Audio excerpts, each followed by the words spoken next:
Hey, welcome to the Strong Roots podcast. My name is Kristin Hill, and we are so excited that you're tuning in today. Our prayer is that you would move one step closer to Jesus through this series. So go ahead and check out this next episode. Hey, Strong Roots. We are in a season where I'm answering your questions, and I'm excited to answer this first one. Someone wrote in and said, "How do you become emotionally tied to Jesus? I love him more than anyone or anything. That I know. But why can't I feel emotions?" Does this make sense? I listen to you guys talk, and there's so much emotion and love, and I think to myself, will I ever get there? First of all, to this question, I just want to say, you are so normal.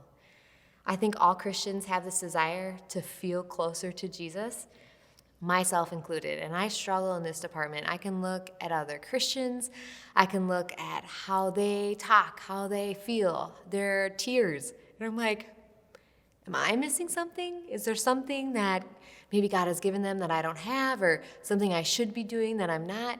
So I just want you to know that you and this feeling is so normal.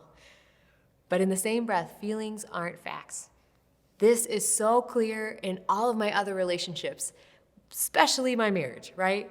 John and I have been married 10 years. I love our marriage. Our love is stronger now than it ever has been. But some days, there are no feelings. And sometimes I can ask myself, like, where are all the feelings? Where have they gone? Am I not doing something right? But feelings aren't facts.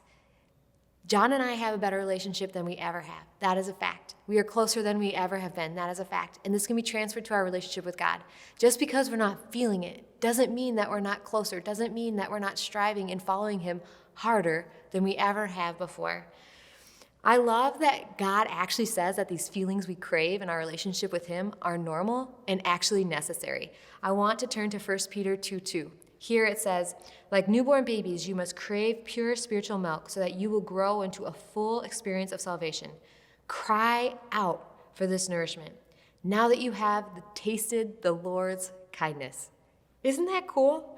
So based on this thought that, yes, we are to crave this, I have two thoughts for you. The first one is, again, what you are describing is something as all Christians we already have gone through, are going through this, or maybe we will go through this. Like, this isn't something that none of us are going to experience, that craving, that longing for wanting something more than what we have. Because you know what? This faith thing, it is such a gradual, painstaking, and beautiful process, isn't it? The more we follow Jesus, the more we are going to crave closeness to him. But my second thought, and I think my most important thought that I want us to think about today is, could God not be giving you or me or anyone these feelings because he is doing a different work in us? What if this whole feeling things, not feeling it, isn't the problem?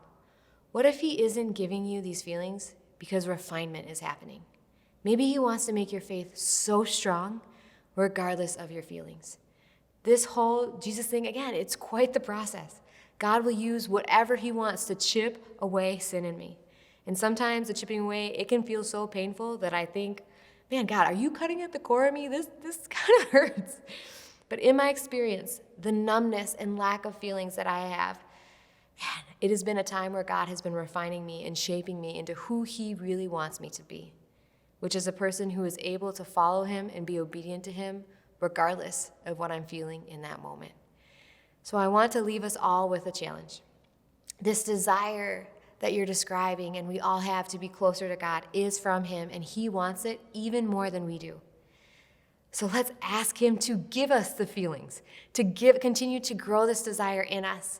But even if he doesn't, even if we don't feel the way we see other Christians' feelings, let's trust that he is doing a good work in us, and trust that maybe he is refining us and doing something he could never do if we had all the feelings we may see in somebody else.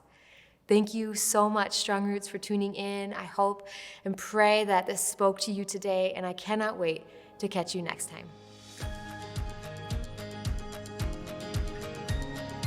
If you enjoyed today's episode, make sure to follow us on our other social media platforms. We don't want you to miss out on any future content. Thank you so much again, guys. I hope you have a great day.